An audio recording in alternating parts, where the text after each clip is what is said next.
ஒரு 10 வயசு சிறுமிக்கிட்ட அவன் என்ன இன்பத்தை அனுபவிச்சுட்டு போனான். அந்த குழந்தைய கொடுமைப்படுத்தி துன்புறுத்தி அந்த வழியில் ஒருத்தன் சுகம் அனுபவிக்கிறானா, அந்த மிருகத்தை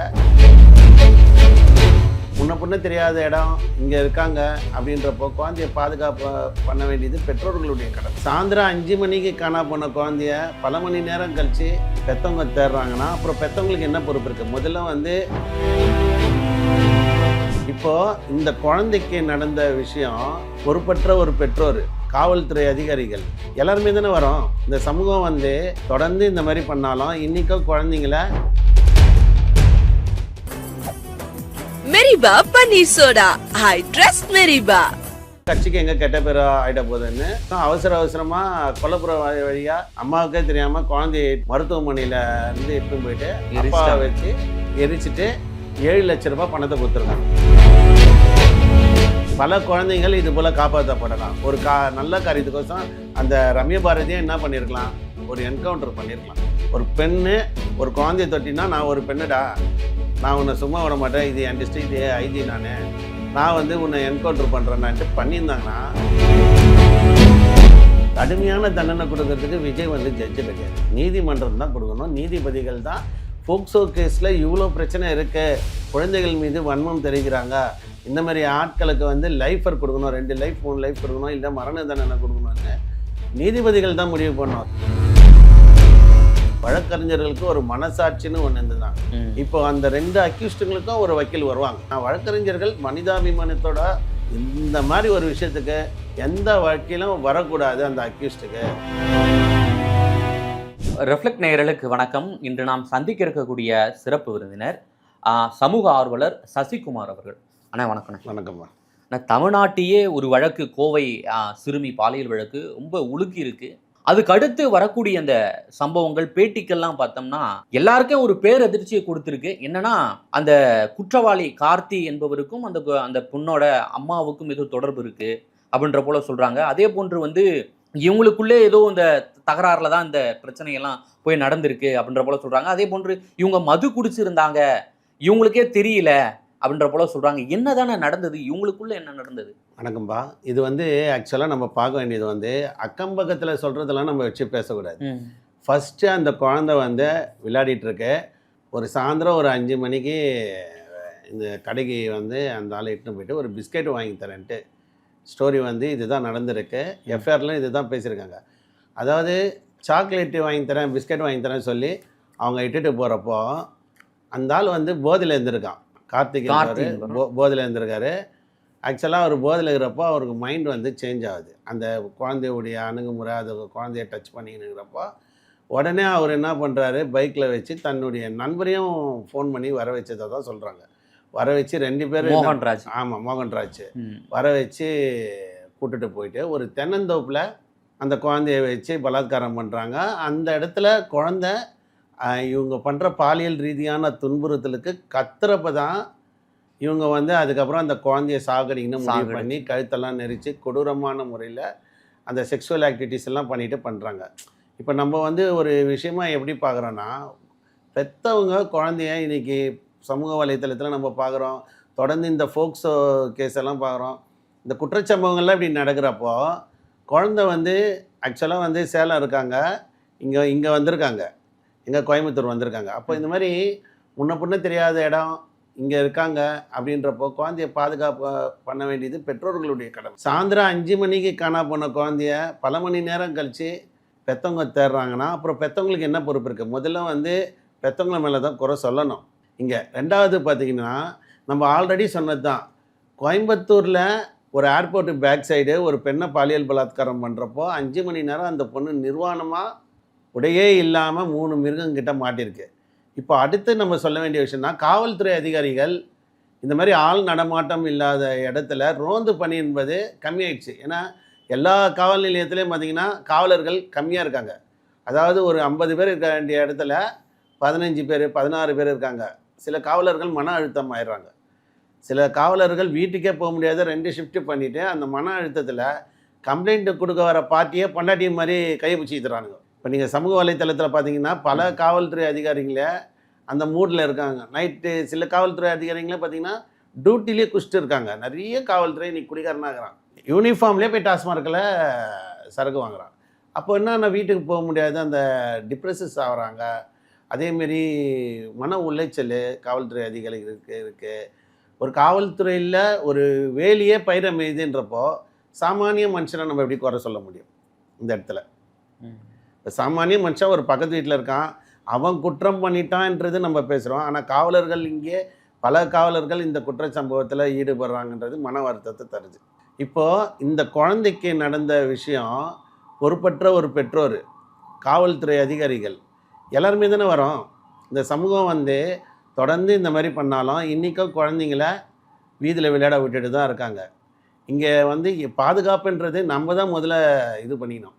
அந்த குழந்தையோடைய அம்மா வந்து குடிப்பாங்க அப்படின்ற போல சொல்றாங்க. அவங்க கேட்டதுக்கும் நான் குடிச்சேன், தெரியாம தான் குடிச்சிட்டேன்றாங்க. எப்படி தெரியாம இல்லை, அது அந்த சப்ஜெக்டில் பொறுத்த வரைக்கும் நம்ம க்ளீனாக இருக்கோம். அந்த பக்கத்து வீட்டில் ஒரு லேடியை வந்து இன்ஸ்டாகிராம் முதல்ல அவங்கள தான் விசாரிக்கணும் அப்படின்ற போல சொல்றாங்க. அதுதான் அவங்க வந்து அந்த எட்டுன்னு போய் அந்த பெண்ணை பண்ணுற அளவுக்கு இந்த அம்மாவுக்கும் பக்கத்து வீட்டுக்காரருக்கும் என்ன ஒரு அகெயின்ஸ்டான இதுவோ தெரியல. பட் வந்து அந்த அம்மா நிலை தவறி இருக்காங்கன்றதை நம்ம பார்க்கல. இல்ல அவங்க சொல்றாங்கல்ல நான் குடிச்சேன்றாங்க. மற்றவங்க சொல்றது கலந்து வச்சிருந்தது நான் அதாவது மற்றவங்க சொல்றதை வச்சு நம்ம பேச முடியாது சார். இல்ல அந்த குழந்தையோட அம்மாவே சொல்லியிருக்காங்க, நான் தெரியாம அந்த கூல் ட்ரிங்க்ஸ்ல கலந்து வச்சிருந்தேன். அதே அம்மா தான் என்ன சொல்றாங்க, நான் அந்த மாதிரி பழக்கம் எனக்கு இல்லைங்க அப்படின்னு சொல்றாங்க. இப்போ என்னன்னா இவ்வளோ நேரம் ஆகி அந்த குழந்தைய தேடலை ஒன்று. ரெண்டாவது அந்த மேற்கு மண்டல ஐஜி ரம்யா பாரதி வந்து ஒரு ஃபோக்சோ கேஸுக்கு ஒரு பெரிய தமிழ்நாடே திரும்பி பார்க்கக்கூடிய இந்த விஷயத்துக்கு ப்ரெஸ் மீட் வரப்போ அவங்க என்ன பண்ணுறாங்க, சிரிச்சுன்னு உட்காந்துட்டு இருக்காங்க ஒரு காவல்துறை அதிகாரிகள். ஏற்கனவே கோயம்புத்தூரில் நிறைய சம்பவங்கள் நடக்குது. இது விஷயமா என்ன நடக்குன்னு இல்லாமல் பக்கத்தில் இருக்கிற அதிகாரிங்கிட்டலாம் காவல்துறை ஒரு பொறுப்பற்ற முறையில் சிரிச்சிட்டு இருக்காங்க. ரெண்டாவது பார்த்தீங்கன்னா 250 கேமரா பார்த்தோம் அப்படின்னாங்க. இன்னொரு பக்கம் கட்சிக்கு எங்கே கெட்ட பேரா ஆகிட போகுதுன்னு, இன்னொரு பக்கம் அவசரமாக கொல்லப்புற வழியாக அம்மாவுக்கே தெரியாமல் குழந்தைய இட்டுன்னு போயிட்டு மருத்துவமனையில் இருந்து இட்டுன்னு போயிட்டு அப்பாவை வச்சு எரிச்சிட்டு 7 லட்ச ரூபாய் பணத்தை கொடுத்துருக்காங்க. இதில் என்னன்னா கணவன் மனைவிக்கே எங்கள் பிரச்சனைன்னு சொல்கிறாங்கண்ணா, 2 பேருக்குமே ஏதோ பிரச்சனை. அதுதாங்க இப்போ எதிர்கட்சியாக இருக்கக்கூடியவங்க என்ன பண்ணுவாங்க, இப்போ அவங்க அம்மா கேரக்டர் நீங்கள் சொன்ன மாதிரியே ஒரு ட்ரக் அடிக்டாக இருந்தாங்கன்னா அவங்களுக்கு இவ்வளோ பணம் தரேன்னு சொல்லி இந்த பணத்தை வச்சு மறியல் பண்ண போகிறாங்க. அடுத்த கட்டம் ஆட்சிக்கு வந்து எதனா பங்கம் ஆகிட போது இதை வச்சுன்னு சம் இஷ்யூ பண்ண போகிறாங்கன்ட்டு இந்த அதிகாரிகள் வந்து என்ன பண்ணுறாங்க, அவங்க ஹஸ்பண்டை வச்சு டக்குன்னு பின் சைடாக அந்த ஹாஸ்பிட்டல்லேருந்து டக்குன்னு அந்த பாடியை வாங்கிட்டு போயிட்டு கடன்னு எரிச்சிட்டு போகிறாங்க. இதில் இருந்து என்ன பார்க்க வேண்டியதுன்னா, எந்த ஆட்சி வந்தாலும் இது நடந்துட்டு தான் இருக்கு. அப்போ துரிதமாக செயல்படணும்னா இப்போ ஒரு அக்யூஸ்டு ஒரு கொலை 2 கொலை பண்ணுறோன்னா என்ன பண்ணுறாங்க, போலீஸ் என்கவுண்டர் போடுறாங்க. ஆனால் தமிழ்நாட்டிலேயே ஒரு குழந்தை மேலே கை வச்சா காவல்துறை அதிகாரிகள் நாங்கள் என்கவுண்டர் பண்ணுவோம் அப்படின்னு வீதியில் நிறுத்தி சம்பவம் இல்லை வீதியில் நிற்கல சார். பிடிக்க போகிறப்போ இப்போ சொல்கிறாங்க இல்லை, மற்றவங்களுக்கு அது வந்து ஒரு பயத்தை ஏற்படுத்து. இப்போ பிடிக்க போகிறப்போ நாங்கள் வந்து வலிக்கு விழுந்துட்டாங்கன்றாங்க. பிடிக்கிற போகிறப்போ எத்தனை பேர் தான் வலிக்கு விழுவாங்க, கையை காலை உடைக்கிறதுக்கு பண்ணுறாங்க. அது நம்ம சப்போர்ட் பண்ணுறோம் காவல்துறை அதிகாரிக்கு. ஆனால் அதுவே இன்னும் ஒரு அடிஷ்னலாக போய் நல்ல காரியங்களுக்காக பல குழந்தைகள் இது போல் காப்பாற்றப்படலாம். ஒரு நல்ல காரியத்துக்கோசம் அந்த ரம்யா பாரதியை என்ன பண்ணியிருக்கலாம், ஒரு என்கவுண்டர் பண்ணியிருக்கலாம். ஒரு பெண்ணு ஒரு குழந்தைய தொட்டினா, நான் ஒரு பெண்ணுடா, நான் உன்னை சும்மா விட மாட்டேன், இது என் டிஸ்ட்ரிக்ட் ஐஜி நான் வந்து உன்னை என்கவுண்டர் பண்ணுறேன்னான்ட்டு பண்ணியிருந்தாங்கன்னா இந்த கவர்மெண்ட்டுக்கு அவ்வளோ நல்ல பேர் கிடச்சிருக்கும். ஃபஸ்ட்டு அக்யூஸ்டை அவன் வந்து பக்கத்தில் ஒரு ஹவுசிங் போர்டில் மொட்டை மாடியில் ஒழிஞ்சுன்னு இருந்தான், அவனை போய் நாங்கள் பிடிச்சோம். பிடிக்க போகிறப்போ ஒரு ஆளை நீங்கள் காலி பண்ணியிருக்கலாம். ஏன்னா இது இப்போ பார்த்தீங்கன்னா ஒரு 10 வயசு சிறுமிக்கிட்ட அவன் என்ன இன்பத்தை அனுபவிச்சுட போனான். அந்த குழந்தைய கொடுமைப்படுத்தி துன்புறுத்தி அந்த வழியில் ஒருத்தன் சுகம் அனுபவிக்கிறான்னா அந்த மிருகத்தை சுடுறதோட யாரை சுட முடியும்? ஒரு குழந்தைய பெற்றவங்களாம் நீ சந்தோஷமாக இருக்கும், பரவாயில்லடப்பா சுட்டாங்க. ஏன்னா இப்போ உத்தரப்பிரதேசில் பாருங்கள் 17,000க்கும் மேற்பட்ட என்கவுண்டர் நடந்திருக்கு. ரவுடிஸ் மேலேயும் நடந்திருக்கு, குழந்தைங்க மேலேயும் நடந்திருக்கு. தமிழ்நாடு கவர்மெண்ட்டில் இந்த திராவிட மாடல் ஆட்சி போயிடுச்சு, இனி வர மாடல் ஆட்சி ஒரு என்கவுண்டர் பண்ணியிருக்கலாம். எனக்கு தெரிஞ்சு அந்த கார்த்திகை காவல்துறை அதிகாரிகள் சுட்டு இருந்தாங்கன்னா காவல்துறைக்கு ஒரு கண்ணியமாக இருக்கும், காவல்துறைக்கு ஒரு நல்ல பேராக இருக்கும், சட்டம் ஒழுங்கு கண்ட்ரோலில் வந்திருக்கும். காவல்துறை மேலே அதாவது குழந்தைங்க இப்போ எல்லாம் பாதுகாப்பாக இருக்கும், விஜயண்ண ஆட்சியில் இந்த மாதிரி ஆயிருக்கும்னு பண்ணியிருக்கலாம். இவங்களும் அந்த தைரியத்துக்கு வராமல் இருக்கிறாங்க. ஏன்னா அந்த சுட்டு இருந்தாங்கன்னா இனி வரும் காலங்களில் குழந்தை மேலே கை வச்சா காவல்துறை என்கவுண்டர் பண்ணுவாங்கடா அப்படின்ற பயம் வந்து இருந்திருக்கும். இன்னொரு அக்யூஸ்டு வந்து அவரும் ஹாஸ்பிட்டலில் அட்மிட் பண்ணியிருக்கிறானுங்க அந்த அக்யூஸ்டை. இப்போ என்னென்னா எந்த ஆட்சி வந்தாலும் ஆட்சியை காப்பாற்றணுன்றதுக்கோசம் இப்போ ஆட்சி மாறினாலும் காட்சிகள் மாறுவதில்லைன்ற மாதிரி தான். ஏன்னா கரெக்டாக அந்த 7 லட்சம் கொடுத்துட்டாங்க. கட்சிக்காரங்களாம் போய் ஆறுதல் சொல்லிட்டாங்க. ஒரு பக்கம் அதை வச்சு அண்ணா அரசியல் பண்ண போகிறாங்கன்ட்டு அந்த பாடியை எரிச்சிட்டாங்க. இது நம்ம எவ்வளோ நாள் பேசுவோம்? மிஞ்சி போனால் ஒரு 2 நாள் பேசுவோம், 3 நாள் பேசுவோம். அடுத்தது தொடர்ந்து ஒரு ஃபோக்ஸோ வந்துனே தான் இருக்கும்.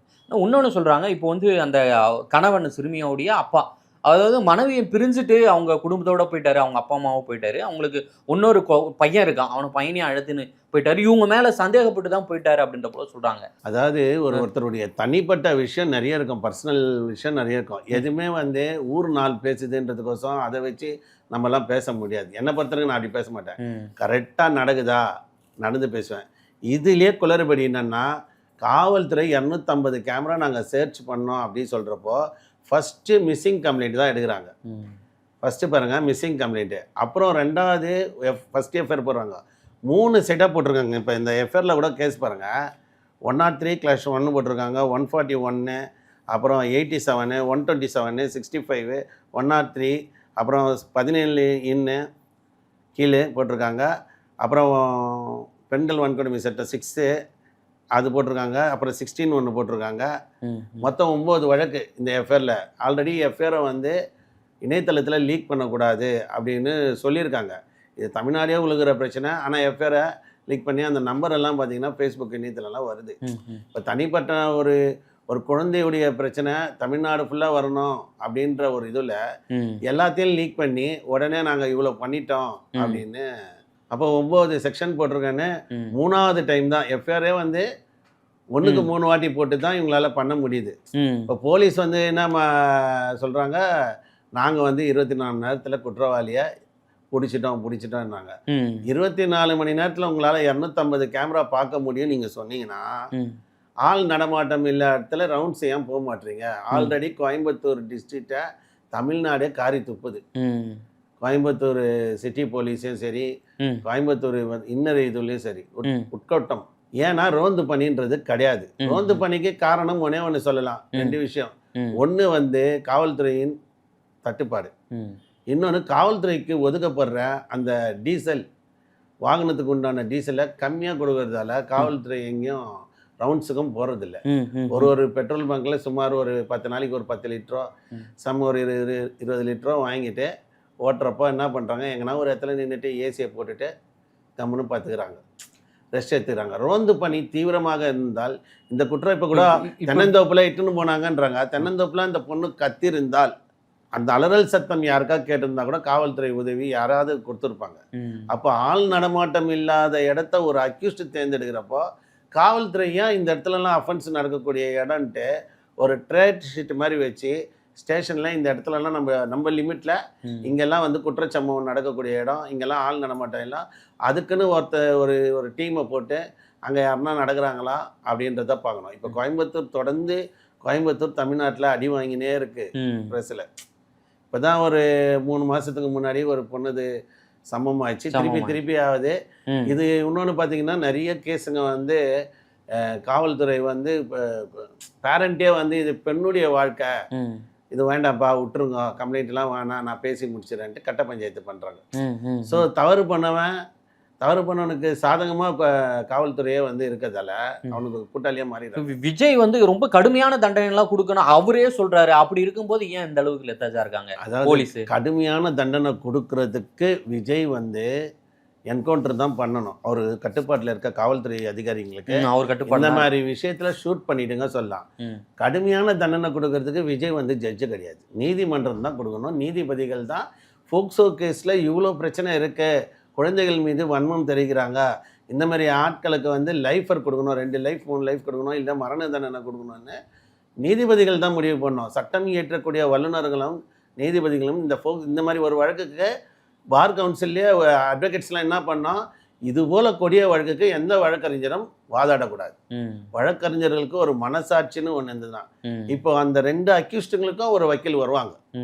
நம்ம ஊரில் பொறுத்த வரைக்கும் எப்படி சொல்கிறது, கத்தி எடுத்து குத்துனவனுக்கா வருவாங்க, செத்தவன் வீட்டுக்கும் வருவானுங்க. ம். அதனால் அது வழக்கறிஞருடைய இது. ஆனால் வழக்கறிஞர்கள் மனிதாபிமானத்தோட இந்த மாதிரி ஒரு விஷயத்துக்கு எந்த வழக்கிலும் வரக்கூடாது அந்த அக்யூஸ்டுக்கு அப்படின்னு பண்ணாதான் அவனை பெயில் எடுக்கிறதுக்கு ஆள் இருக்காது.